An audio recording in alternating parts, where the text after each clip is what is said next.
Rend is the only skill that I do know, Karl informed Drake. In that case, I think that I might have something good for you. After Rend, there is an advanced version of the skill known as Shred. They're similar in function, but Shred is much more deadly at the same rank and leaves jagged wounds that make it difficult to stop the bleeding if they lack magical healing. I will get someone to bring you a skill book to see if you can learn it, or teach it to your hawk.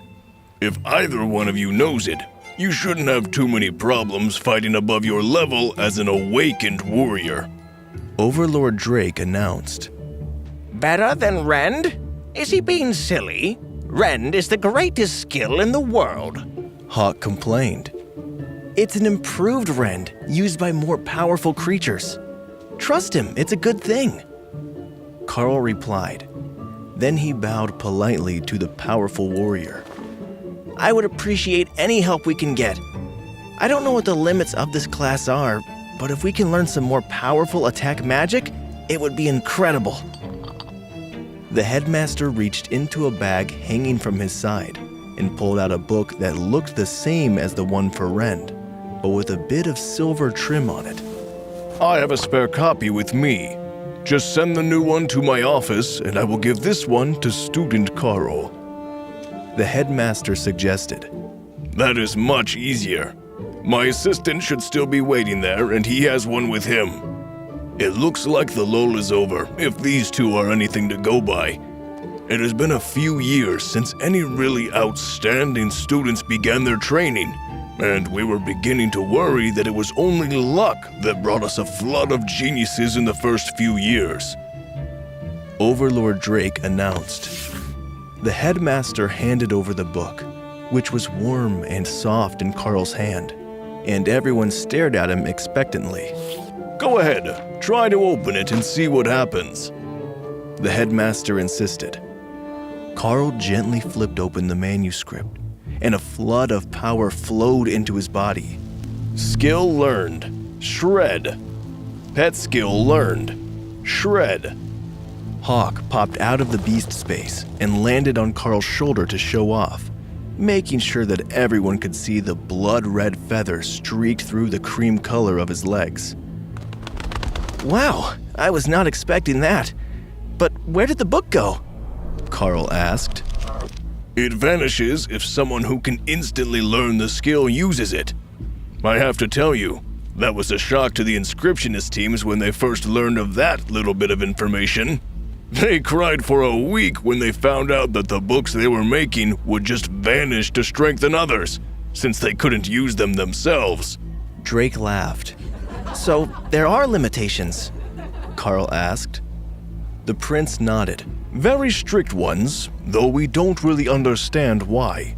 Certain books can exclusively be used by those with certain types of mark, but it varies from skill to skill, and even ones that are similar might not work for the same person.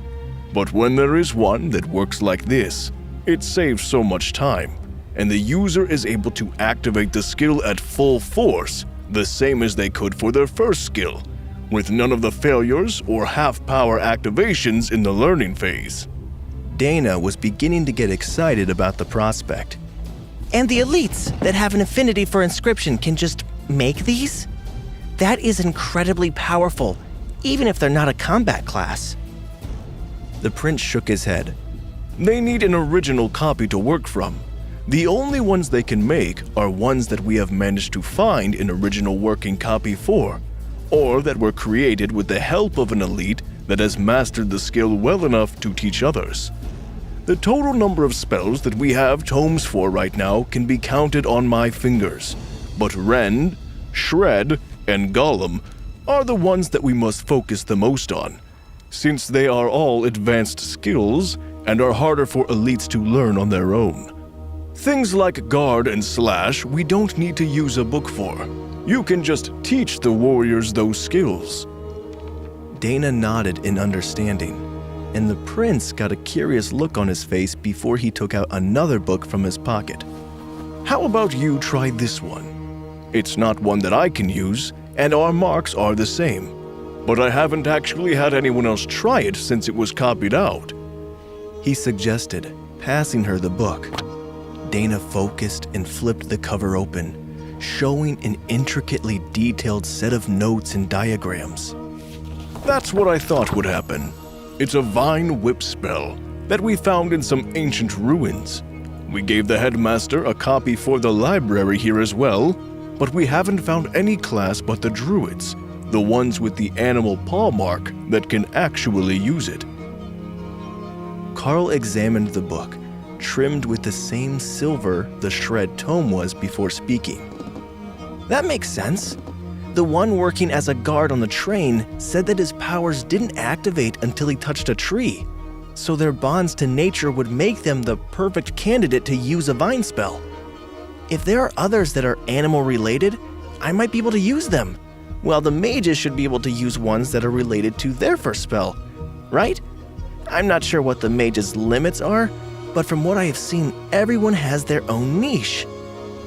The prince nodded.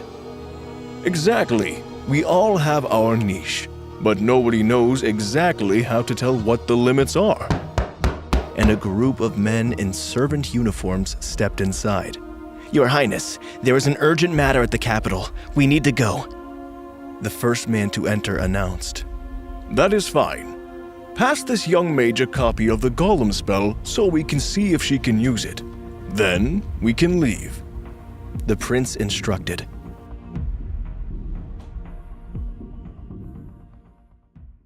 Hey, amazing viewers, it's Karl here. Thanks for sticking with us. By the time of the release of this video, only 13% of our viewers have joined the party by subscribing, and 87% of you might miss out on our next mind-blowing video. So, what are you waiting for? Hit that subscribe button and join the exclusive club.